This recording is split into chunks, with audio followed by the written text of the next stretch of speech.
em si, que está em Lucas capítulo 8, que é a parábola do semeador. Tem dias que são dias muito dinâmicos, né? Que começa como que não vai acontecer nada, de repente o dia se transforma. E tem dias que nada acontece. Você concorda comigo?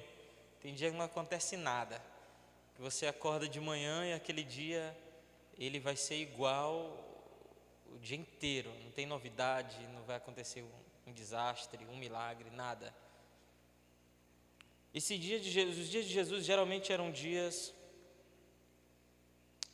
dinâmicos, eram dias que aconteciam muitas coisas. Olha lá no versículo 1 do capítulo 8, diz: aconteceu que depois disto, ele foi em todas as cidades e aldeias, pregando e anunciando as boas novas do reino de Deus, e os 12 estavam com ele. O PA, se estiver muito alto, Sodré, pode baixar. Estou achando que o PA aqui está um pouco alto, né? Observe que o texto fala sobre depois disto, que alguma coisa vinha acontecendo, né? E o que acontece ali naqueles momentos anteriores é que Jesus está falando sobre, havia acontecido um episódio de uma mulher que tinha chegado numa reunião onde estava Jesus e os discípulos, e essa mulher ela foi desprezada pelos discípulos pelas coisas que ela fez.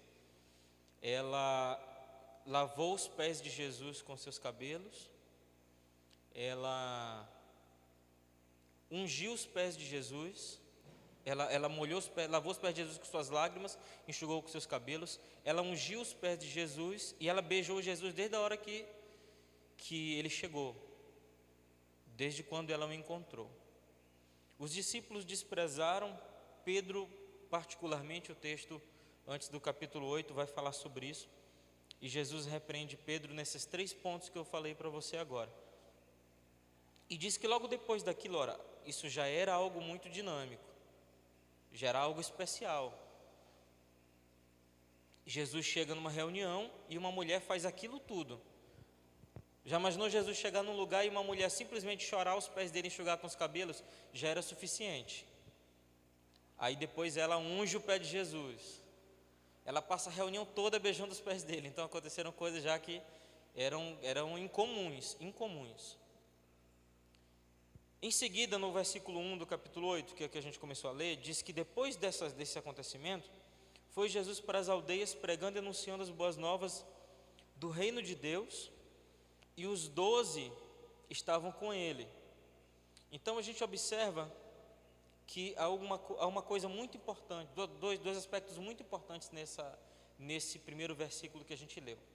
O primeiro é que Jesus saiu para pregar em lugares não religiosos, lugares simples,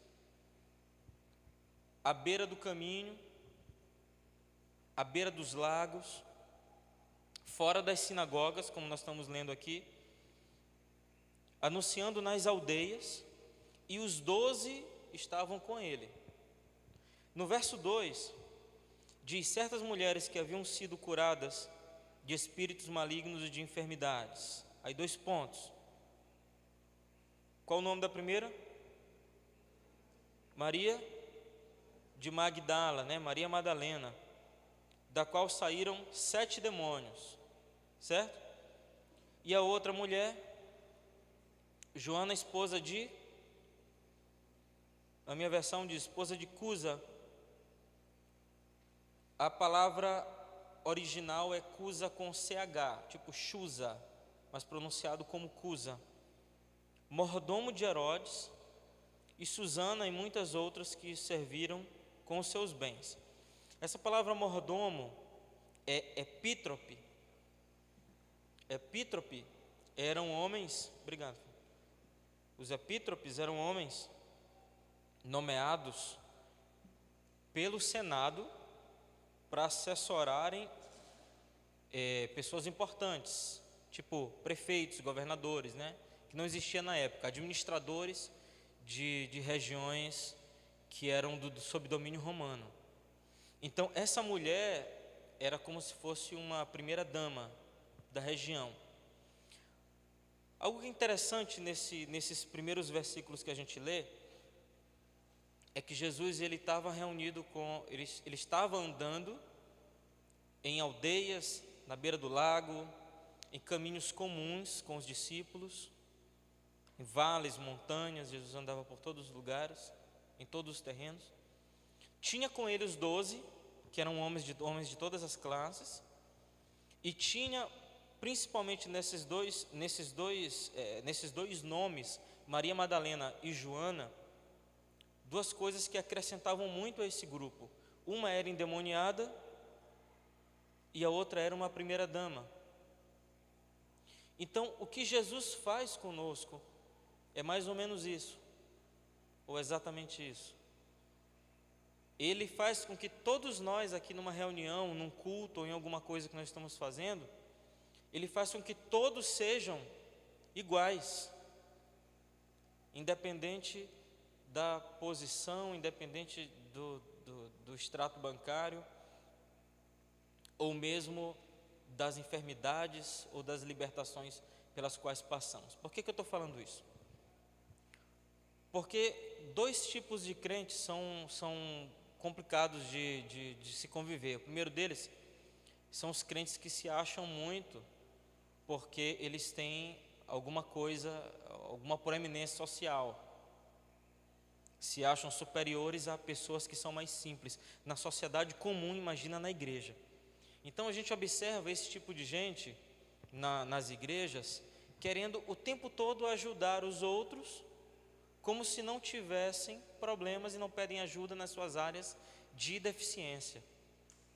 Em segundo lugar, nós temos pessoas que passaram por curas ou libertações fantásticas e que se tornam soberbas por causa disso.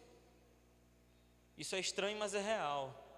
Por exemplo, o ex-pai de santo fulano de tal, que ficou famoso porque era ex-pai de santo. Então, o endemoniado que ficou famoso por causa das possessões pelas quais ele passava. Então, a gente é tão podre enquanto ser humano que a gente consegue se orgulhar de qualquer lixo que fomos. A gente consegue transformar isso em um tesouro para nos diferenciar ou nos sentirmos melhores do que outras pessoas.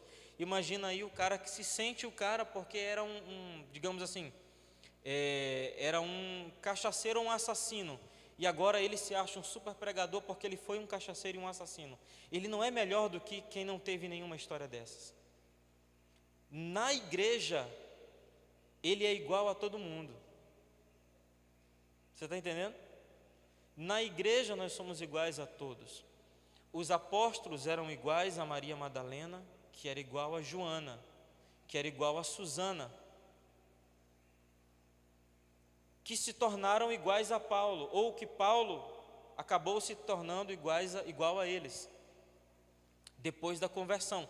É que a nossa conversão nos iguala, amém? A nossa conversão a Cristo nos iguala. Então, tudo que é de parede, de diferença que nós temos uns dos outros, Jesus quebra tudo isso na nossa conversão.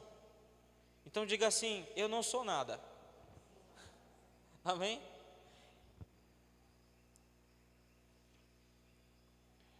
Jesus é que é muito importante, gente. Tem uma história de um sapateiro na Inglaterra que ele queria muito ser pastor. E aí ele congregava numa igreja e um jovem daquela congregação, ele começou a estudar teologia. E o sapateiro nunca encontrou a oportunidade de se transformar em pastor, de estudar teologia e de virar um pastor por vários motivos. Primeiro, que não teve tempo para estudar teologia, porque tinha que sustentar a família. Segundo, que ele não teve recursos ou não teve ninguém que pudesse ajudá-lo a ingressar no curso de teologia. E o jovem conseguiu ingressar no curso de teologia, se sentiu chamado, começou a estudar e acabou virando um pastor. E pastor da congregação do sapateiro. O sapateiro, consciente da sua posição na igreja, ele fez um pedido apenas para esse jovem pastor. Ele disse: me permita pelo menos fazer os sapatos que você usará em todas as suas pregações. E essa história diz que a partir daquele dia, aquele pregador pregou em todos os cultos com o sapato que aquele sapateiro fez. Cada um com a consciência do que é no corpo de Cristo. O pregador não se sentindo melhor do que o sapateiro não se sentindo menor e nem melhor do que o pregador porque fazia os seus sapatos. Cada um na sua exata posição. Nesse grupo, a gente sabe que os apóstolos, eles eram os caras que pregavam ou que pregariam, né? Porque a gente ainda está no capítulo 8 e aqui só Jesus pregava, tá? Então, os apóstolos que acompanhavam Jesus seriam os caras que pregariam esse evangelho, tá? Mas eles não eram diferentes das mulheres que estavam lá e nem dos demais que estavam. Por quê? Eles faziam um papel muito importante que era muito digno na época, que era sustentar um rabino.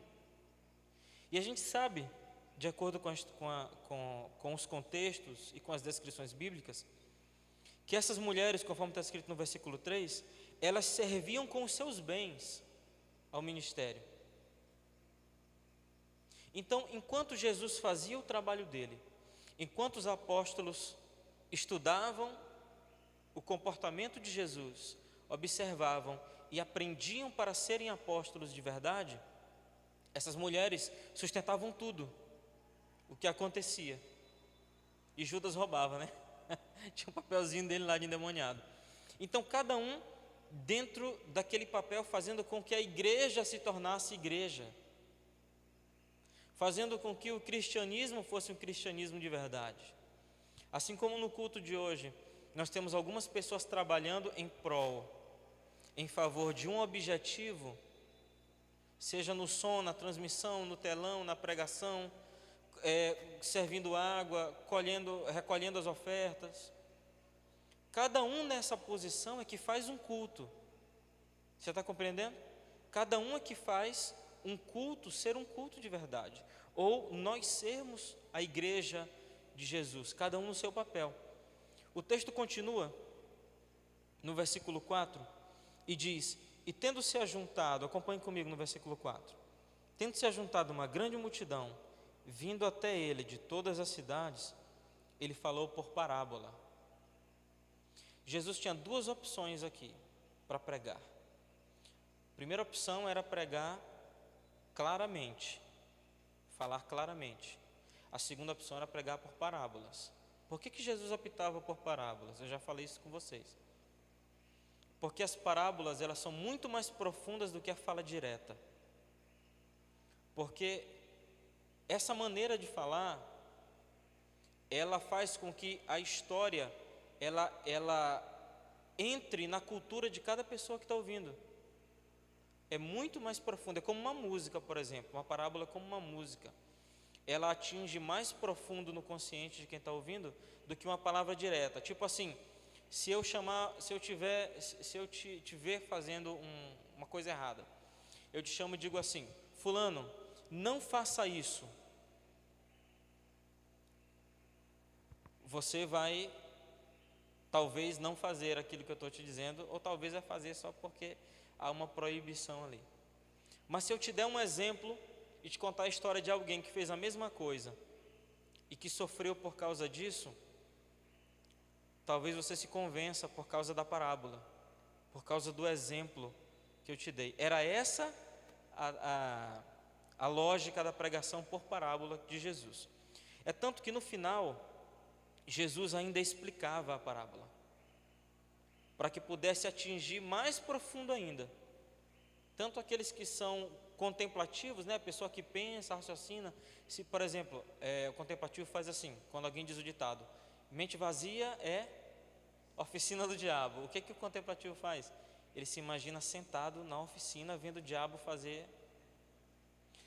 Para a pessoa que é direta, quando diz assim, mente vazia, oficina do diabo, o cara já, não, então, vou ocupar minha mente com alguma coisa. A pessoa nem vai na oficina, nem viaja, não faz nada. Ela vai direto à solução do problema e diz o que quer fazer. Diz para si mesmo o que quer fazer. Então Jesus, ele alcançava todo mundo contando parábola e explicando a parábola. Entendeu a técnica dele? Naquele filme Desafiando os Gigantes, tem uma cena muito interessante, que o treinador está no corredor com um jogador conversando, e ele conta uma parábola. E aí aquele jogador, ele disse que ele compreende o que tinha acontecido, e de fato muitas coisas começam a se desenrolar no filme depois da parábola, porque ele compreende o filme ele traz esse aspecto importante da parábola. E aí continua o texto, versículo 5. Qual que é a parábola que Jesus fala? Um semeador saiu, acompanha aí, saiu a semear a sua semente. E enquanto ele semeava, uma parte da semente caiu à beira do caminho e foi pisada, e as aves do céu a devoraram. Outra caiu sobre a pedra, e tendo brotado, murchou, porque não havia umidade. Observe cada uma dessas coisas, tá? A outra caiu entre espinhos, e crescendo com ela, os espinhos sufocaram, né? A outra caiu em boa terra, e crescendo produziu fruto, a cento por um, dizendo ele estas coisas, clamava: quem tem ouvidos para ouvir, ouça. Tipo uma pergunta assim, entendam o que eu estou querendo dizer, mais ou menos isso, né? Ou, isso é para quem quiser entender, mais ou menos isso que Jesus está querendo dizer. E os discípulos perguntaram no verso 9, os discípulos perguntaram-no dizendo: o que poderia ser essa parábola? E ele disse: a vós é dado conhecer os mistérios do reino de Deus, mas aos outros por parábolas, para que vendo, eles não possam enxergar, e ouvindo, eles não possam compreender. Esse versículo, esse último versículo, versículo 10, em que Jesus explica por que ele está falando por parábola, ele é importante a gente parar nesse momento, antes de lermos a explicação da parábola que Jesus dá. Jesus, ele não fala, a vós é dado conhecer os mistérios de Deus, mas aos outros por parábolas, para que vendo não enxerguem e ouvindo não possam compreender. Jesus não fala isso na intenção de dizer: eu estou fazendo isso de propósito para eles não compreenderem.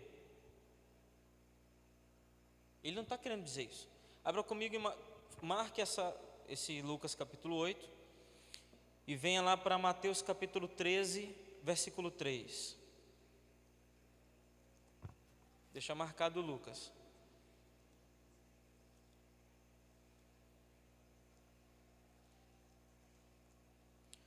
Mateus 13, 3 diz: falou-lhes muitas coisas por parábolas, dizendo: eis que um semeador saiu a semear, e quando semeavam, versículo 13, né? 3,13. Portanto, lhes falo por parábolas, porque a eles vendo não veem, e ouvindo não ouvem nem compreendem. Observe a diferença da interpretação do escritor para o mesmo episódio, tá?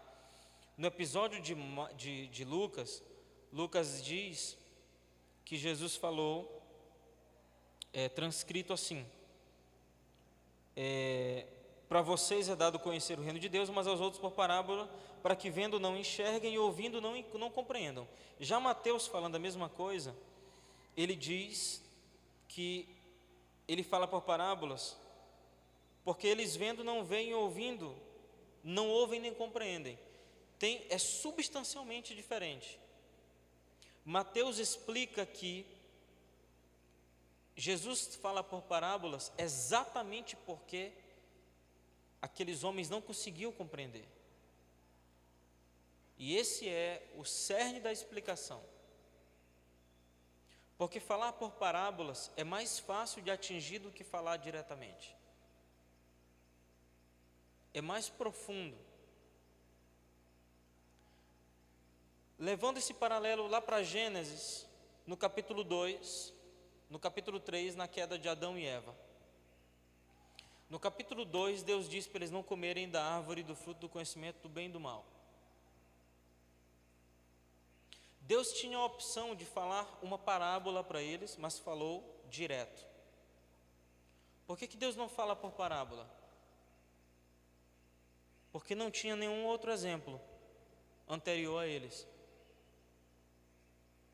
Depois da história deles, todas as vezes que você quiser falar para alguém sobre pecado e sobre decisão, você pode usar Adão e Eva como parábola.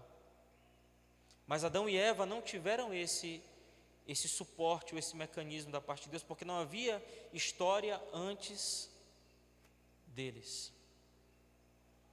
Não havia história de um homem e de uma mulher que tinham uma opção e que escolheram errado. Não havia. Eles foram os precursores. Quando Jesus ele diz para os discípulos que ele precisa falar por parábolas, para ver se cai a ficha na cabeça de alguém, é mais ou menos isso. Ele está querendo dizer, eu quero usar o exemplo, eu preciso usar exemplos de pessoas que erraram ou de coisas que acontecem, para que eles possam compreender mais profundamente. É o que Jesus está querendo dizer para aqueles discípulos. Aí no versículo 11, Jesus começa a explicar. Ele diz uma coisa que vai fazer toda a diferença no texto. Ele diz, a semente é a palavra de Deus. Amém? Diga isso, você pode dizer isso? Repetir, a semente. Coloque isso na sua cabeça. É a palavra de Deus. Não é dinheiro. É a palavra de Deus. Ficou compreendido isso?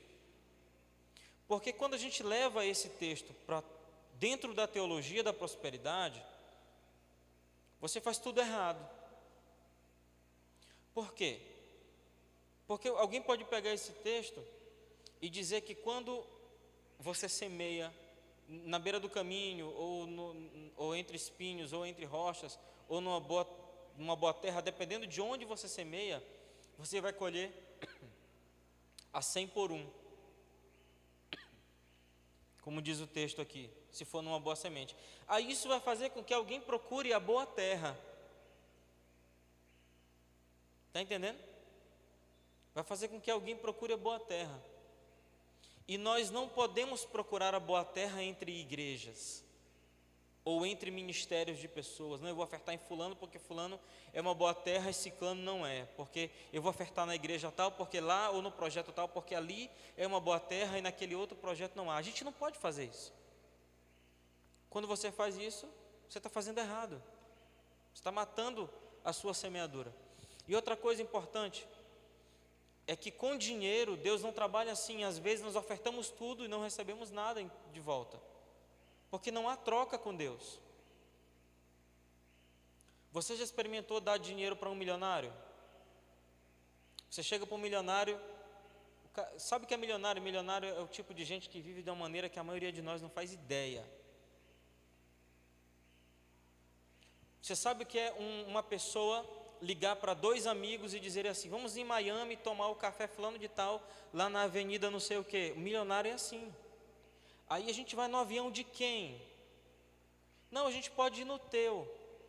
Tá bom, aí o avião do cara pousa no sítio do outro, aí vai para o sítio do outro e pousa, aí vão os 3 só tomar o café e voltam em Miami. Só fazer isso e volta. Você sabia que tem gente que vive assim? E às vezes a gente não tem a passagem para ir ao centro e voltar. Você pega 100 reais e você dá para um milionário. Ele não vai sentir nada. Não vai sentir alegria nenhuma com 100 reais. Porque 100 reais para um milionário não vale nada.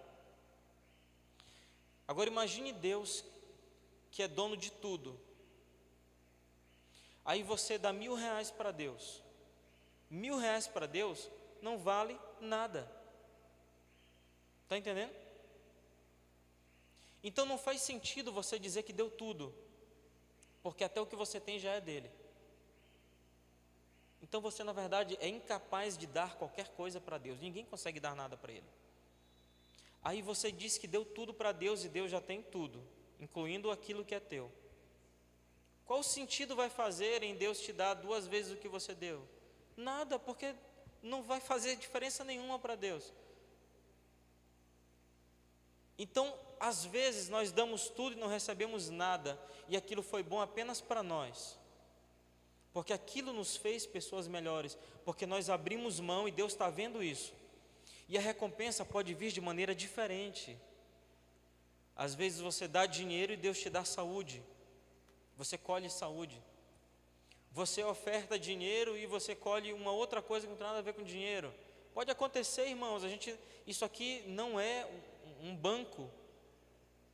Deus não é um investidor ou coisa desse sentido, que você pode chegar, aplicar dinheiro e receber dinheiro de volta. Não é assim que funciona. Esse texto aqui diz que a semente é a palavra de Deus. Não é dinheiro, não é ministério, não é objeto, não é nada, nenhuma outra coisa, é a palavra. Se Jesus está dizendo que a semente é a palavra de Deus, ninguém pode dizer outra coisa. Ninguém pode interpretar diferente. Porque quem deu a parábola a interpretou e disse que é a palavra de Deus. Com esse pensamento, a gente vai para o verso 12.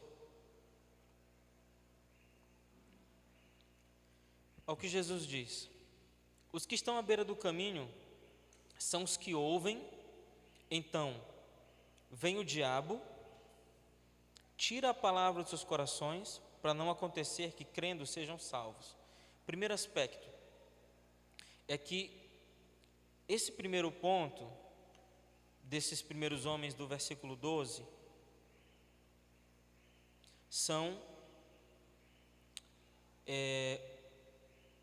é o exemplo do versículo 5, de uma parte da semeadura que caiu à beira do caminho, foi pisada e as aves do céu a devoraram. Então você marca na sua Bíblia o 12 com o 5, faz uma ligaçãozinha aí, o 12 com o 5, tá? O versículo 5 é ligado ao 12. Por que ele está falando da beira do caminho? Porque Jesus estava falando a partir de Israel. Quem já foi a Israel sabe como é que é o terreno. Se judeu não cultivar, não adubar aquele terreno todo dia, irmão, eu vou resumir, só nasce onde judeu aduba. Só nasce alguma coisa onde judeu aduba e rega. Em todos os outros lugares não nasce nada a não ser espinho. E Jesus vai falar sobre esse espinho daqui a pouco. Só que no verso 5 diz que essa que é a beira do caminho, ela é pisada, as aves do céu a devoram. E aí no versículo 12, Jesus diz que esses que estão à beira do caminho são os que ouvem, então vem o diabo e tira a palavra dos corações. Então bora desmistificar uma coisa. Existem pessoas que falam, que uma palavra que foi pregada, ela não sai do coração de alguém. Isso é mentira, porque Jesus falou que o diabo pode tirar a palavra do coração de alguém. Você leu isso comigo no versículo 12? Por que o diabo faz isso?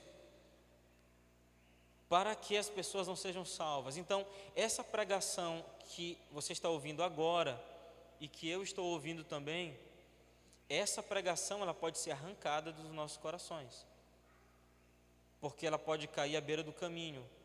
Como que você faz isso cair à beira do caminho? Se você se esquiva da revelação,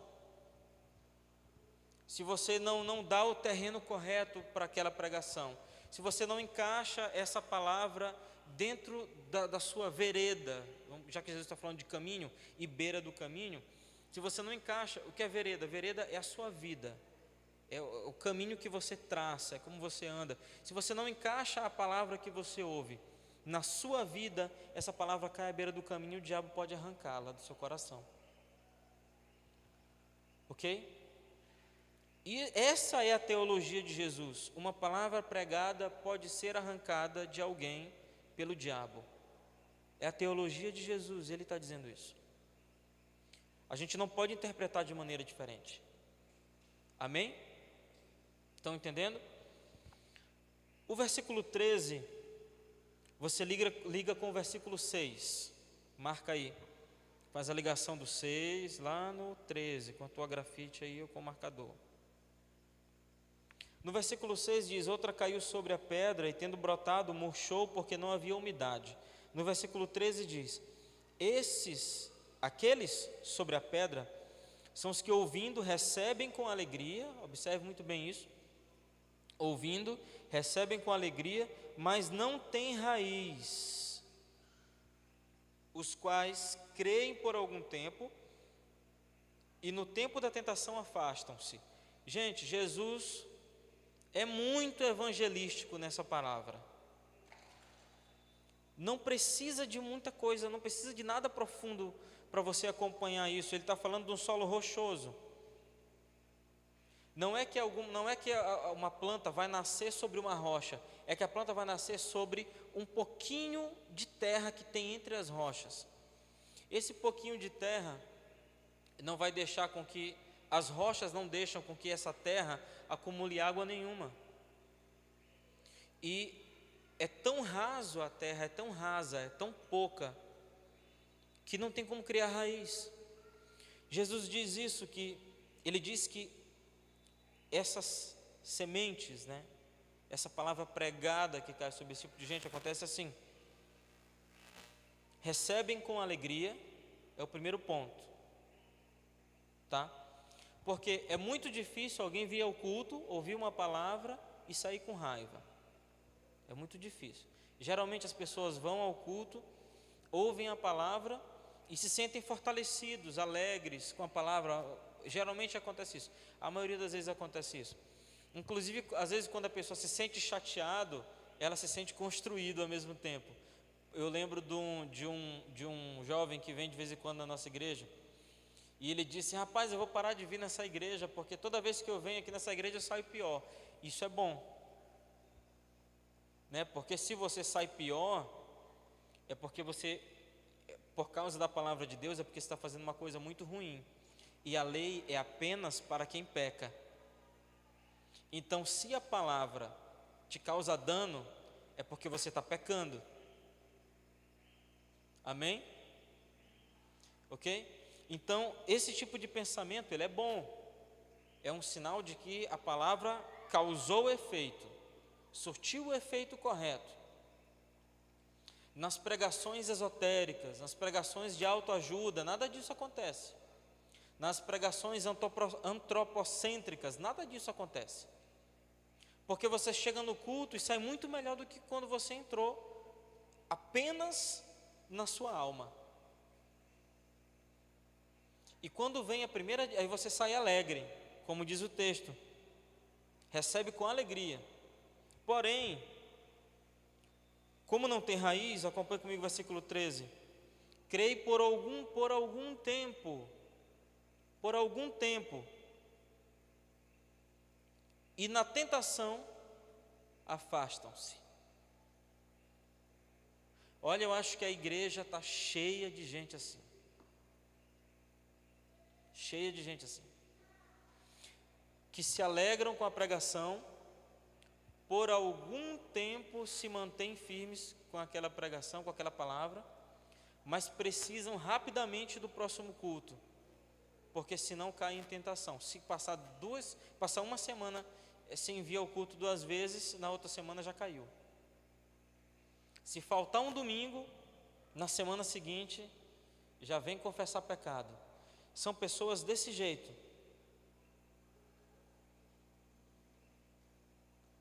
O maior problema disso aqui está na palavra pedra.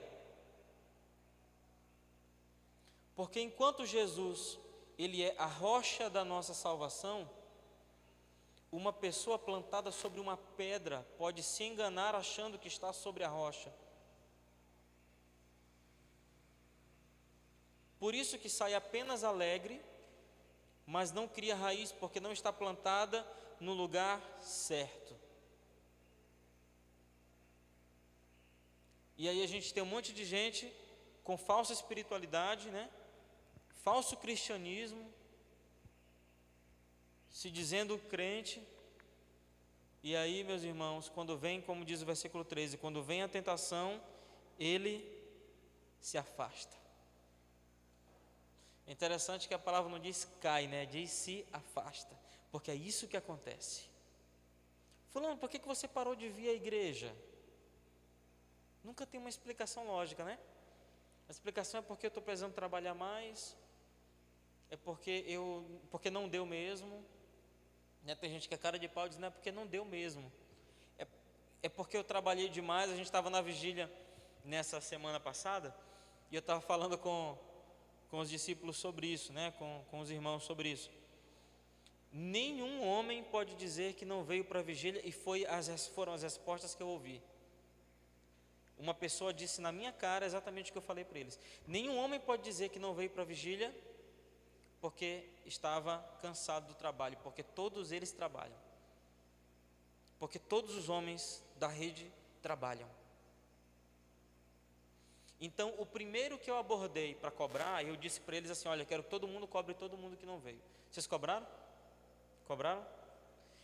Aí eu fui cobrar um. O primeiro que eu cobrei disse para mim exatamente isso. Disse, é porque eu cheguei cansado do trabalho. Aí eu disse, tu quer dizer que eu não trabalho? Não é isso que eu quis dizer, porque todos que estavam aqui estavam cansados do trabalho. O outro que eu cobrei disse para mim assim, é porque amanhã eu vou trabalhar. Como era domingo, aí eu falei assim, tu quer dizer que eu não trabalhei no dia seguinte? Então não tem argumento. A pessoa se afasta porque não tem raiz.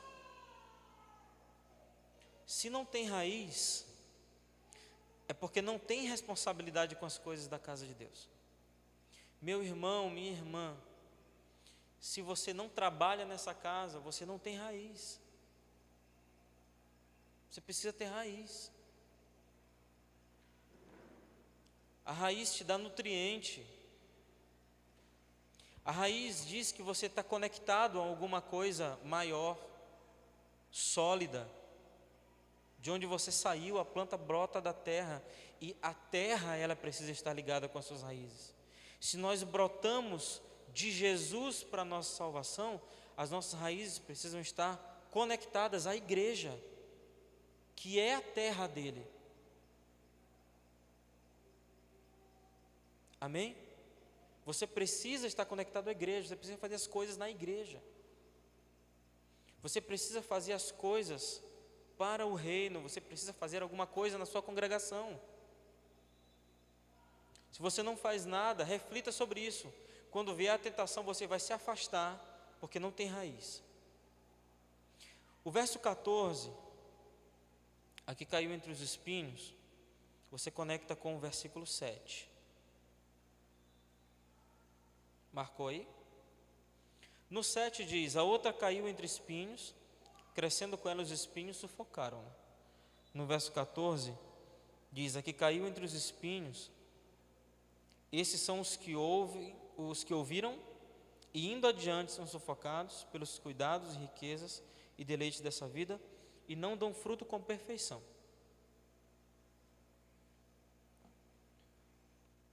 Tem coisas aqui que a gente precisa observar com muita profundidade, senão passa batido.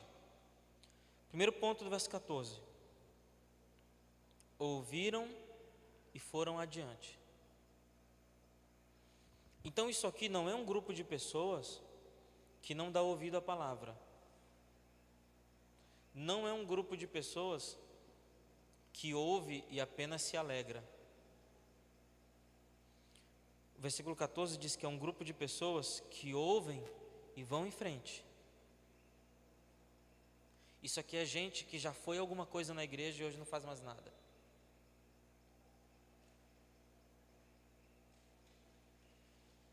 Falou com alguém? Não. Isso aqui é a palavra para quem já teve liderança na igreja e hoje não faz mais nada. Ou para alguém que faz menos do que fazia antes.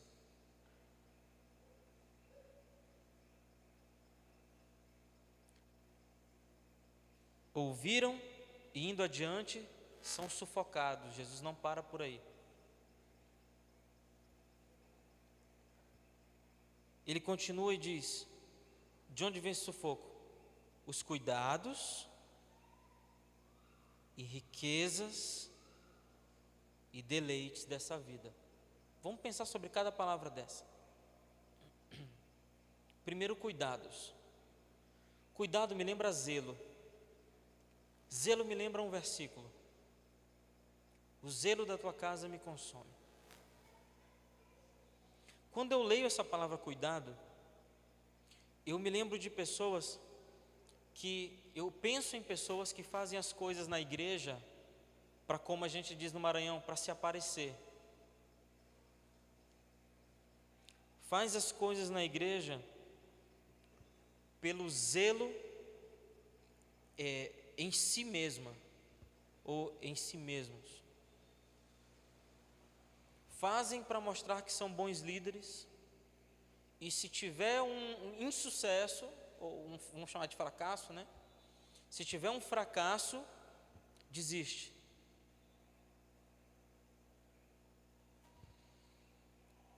Esses cuidados, irmãos, quando você vive um evangelho em que você observa a sua vida mais do que o reino,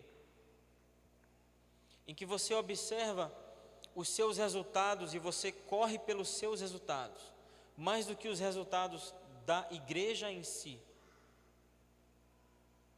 então você está cometendo uma falha terrível, porque você está trabalhando para um Deus que não é um chefe, e você, mesmo assim, você não compreende isso, você começa a trabalhar como quem está trabalhando para um chefe. Eu vou te explicar o que é isso.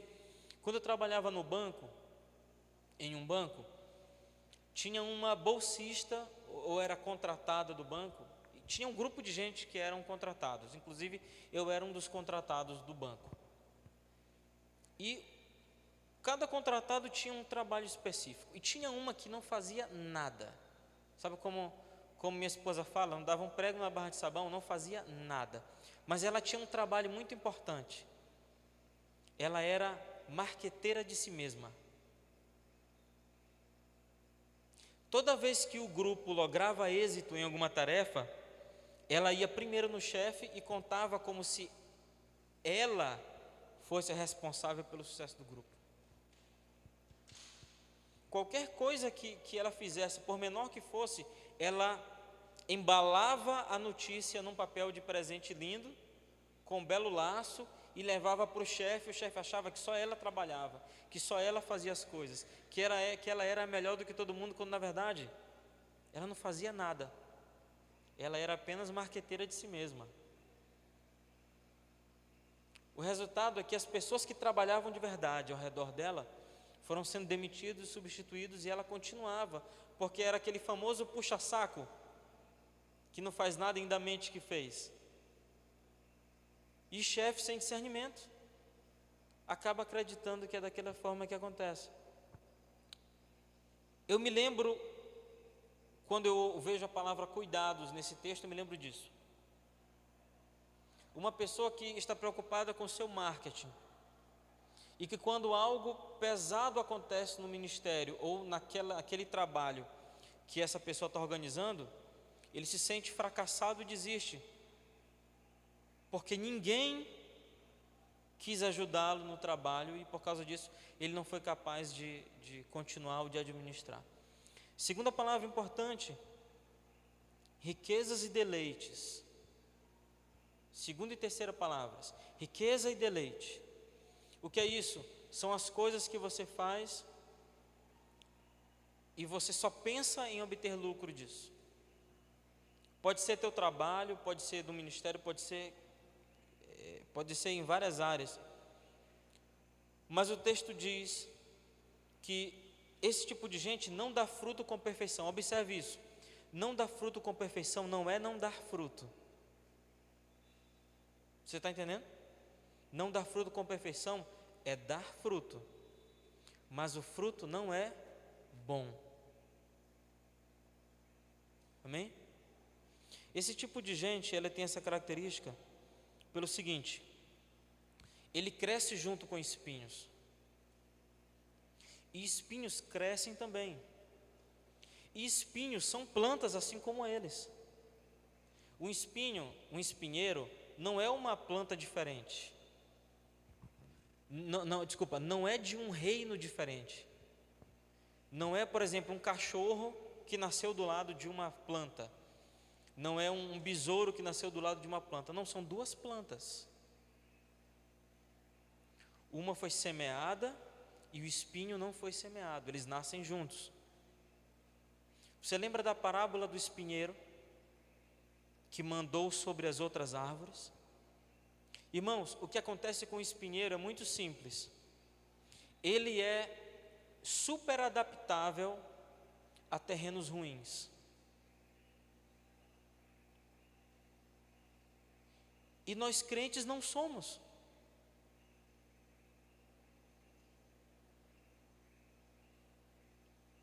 Mas nós precisamos aprender a ser.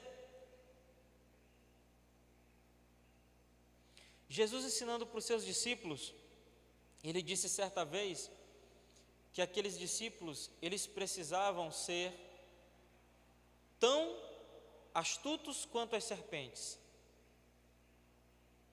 Eu falei uma vez numa pregação que o nosso problema é que nós sabemos muito sobre pombas.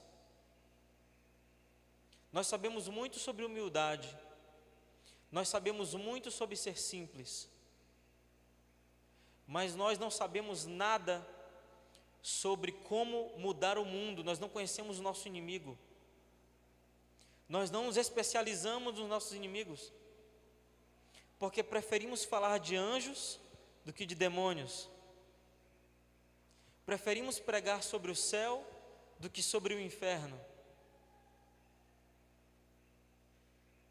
Aí você pega um grupo de pessoas, ou uma igreja, uma congregação, que sabem muito sobre o reino de Deus, sobre a Nova Jerusalém, sobre o arrebatamento, sobre Jesus Cristo, sobre um monte de coisa, mas não conhece nada sobre os inimigos.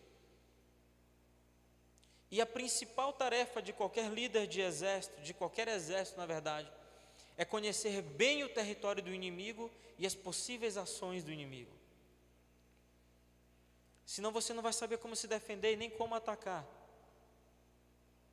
Eu li todo o livro, aquele livro vermelho, igual, como é o nome dele? A Arte da Guerra. Eu li esse livro todo. É um livro muito antigo chinês, que fala sobre estratégias de guerra. E é impressionante como esse livro, ele dá muita ênfase à importância que há em conhecer o seu inimigo e dissecá-lo muito bem. Nós não queremos conhecer os nossos inimigos. Tem crente que tem até medo de falar o nome do diabo.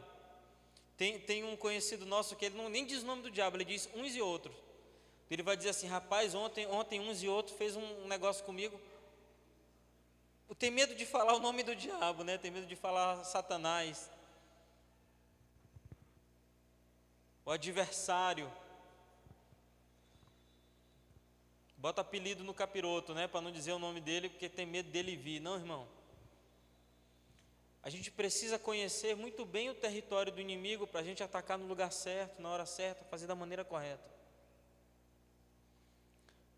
Os espinhos, eles são super adaptáveis. E a gente não.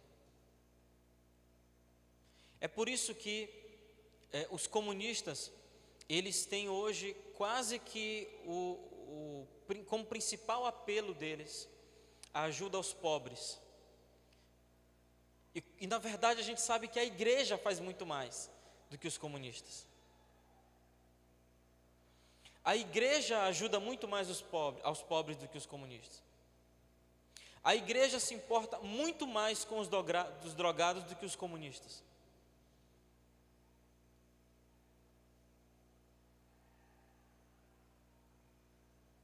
A gente precisa ser mais adaptável,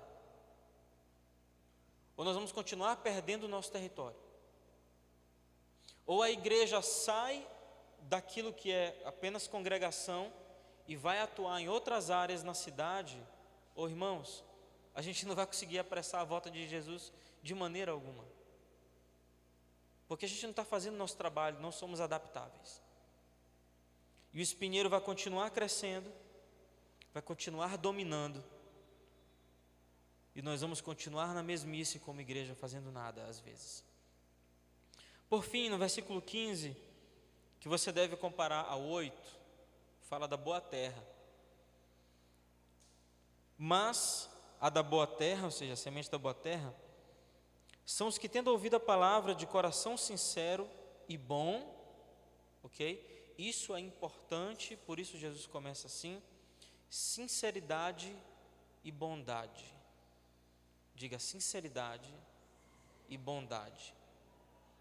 Sinceridade, ela está conectada a você saber quem você é de verdade. A instrução para a ceia: examine-se o homem a si mesmo. Irmãos, isso é muito importante, porque não foi aos pastores e presbíteros que foi dada a responsabilidade de tirar alguém do direito de cear.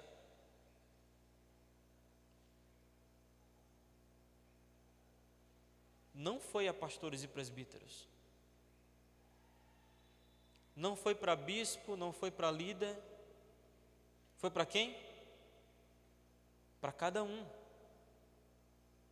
Examine-se o homem a si mesmo, e aí você pode decidir comer o pão e beber o cálice, você pode decidir cear. Isso é sinceridade. Acrescente aí honestidade.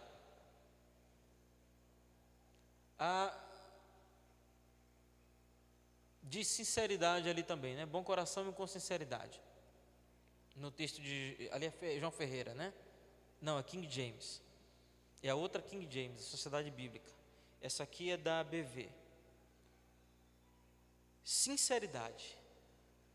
Coração sincero, honesto. A segunda palavra é bom. Ali diz com um coração bom. Na minha versão também diz isso, de coração bom. Bondade é algo que nós recebemos do Senhor, é algo que nós recebemos de Deus.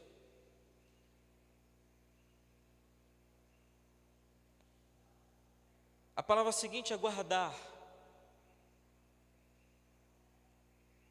Irmãos, guardar é uma palavra que não se repete em nenhum dos outros textos. Guardar. Guardar fala de proteger. Proteger a palavra, ou proteger a palavra que você recebeu, ou proteger a sua palavra, são a mesma coisa. Proteger a sua profecia, não sei se estou sendo bem claro. Proteger aquilo que Deus falou que você seria, proteger a sua posição. Estou começando a chegar onde eu quero. Digamos que nós somos um exército e nós estamos protegendo uma muralha, e cada pessoa recebeu a responsabilidade de guardar 1 metro do muro, e o nosso inimigo vem contra nós. Quem se afastar da sua posição faz com que todo mundo perca a guerra, ou com que todo mundo perca aquele lugar, aquele pedaço de muro ou de muralha. Jesus diz que a pessoa do bom caminho, que recebeu a palavra, que é representada pela boa terra, ela ouve com sincero e bom coração, e ela guarda isso. Irmão, se cada crente tivesse ideia de que nós estamos de verdade em uma guerra, de que cada um de nós está guardando uma posição, e nós não podemos sair, senão o inimigo avança, ou derruba outros, porque alguém saiu da sua posição. Se os crentes tivessem essa noção, nós estaríamos muito mais avançados como igreja. Muito mais. Essas ideologias satânicas, que não preciso nem citar o nome, que vocês sabem todas elas de cor, essas ideologias satânicas, elas não encontrariam terreno fértil na igreja ou entre crentes. Não encontrariam, irmãos. Nós não teríamos pastores sendo presos por causa de pregação. Nós não teríamos homens de Deus sendo julgados por causa das coisas que falam. Mas isso é culpa de cada cristão que ouviu a palavra e saiu do seu metro, saiu da sua posição que guardava. Se esqueceu da profecia que recebeu, se esqueceu do que Deus falou que era.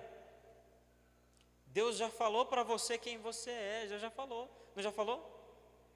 Se não falou, depois procura a pastora que ela vai te dizer o que você é, vai te lembrar. Pastor, o que eu sou? Pergunta para ela aí. O que foi que Deus já falou aqui? Ela tem um monte de profecia que ela lembra, tem uma memória gigante. Eu esqueço as coisas, ela lembra muito. Pergunta. Nós temos uma posição para guardar, irmãos. Temos uma palavra para guardar. Temos 1 metro de muro na guerra para guardar. É nossa responsabilidade. Diz: produzem frutos com perseverança. Jesus diz para os discípulos dele em outra ocasião que para que você possa pedir alguma coisa e receber em nome de Jesus, você precisa produzir frutos, e frutos que permaneçam. Então não se encaixa em nenhuma das outras pessoas. Não pode ser a pessoa que produziu um fruto ruim, porque fruto ruim não permanece, né? Não pode ser a pessoa que não produziu nada. Não pode ser a pessoa que começou a produzir e parou. Para que você possa pedir alguma coisa e alcançar o favor do Senhor, do que você está pedindo, você precisa produzir um fruto que permaneça. Precisa ter resultado. Tudo isso que a gente está falando aqui hoje à noite precisa ter resultado lógico, precisa ter resultado prático. Não pode ser apenas filosófico. Tem que ter resultado prático, tem que resultar na salvação de pessoas, tem que resultar na tua salvação e na tua resistência, na tua posição no reino de Deus. Tem que ter resultado lógico. E era sobre isso que eu falava com os homens na sexta-feira.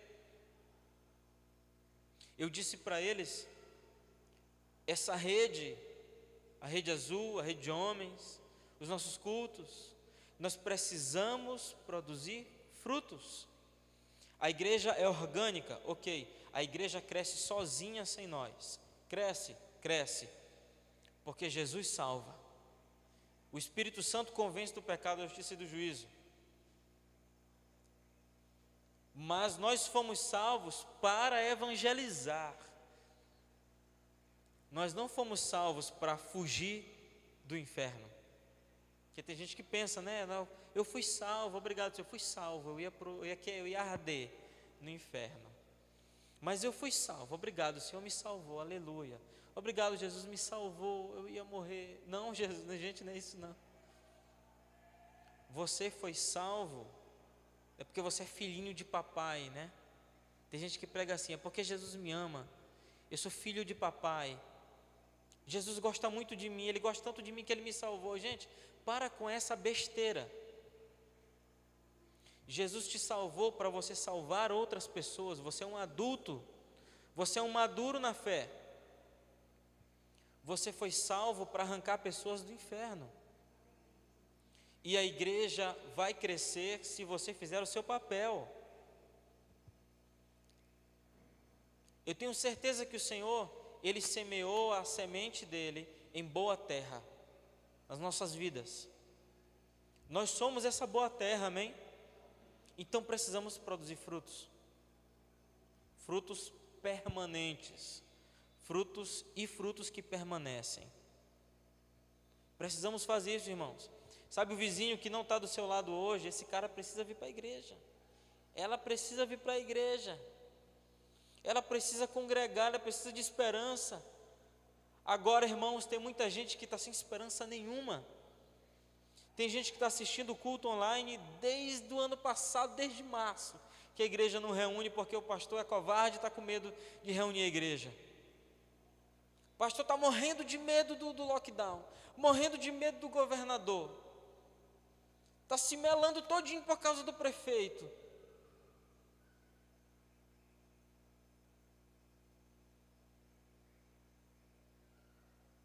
Você precisa chamar as pessoas para se congregar, irmãos. Você precisa ganhar vidas para Jesus. Nós precisamos levar esperança para essa cidade, para essa nação. Em nome de Jesus. Amém? Vamos orar então. Pode baixar sua cabeça.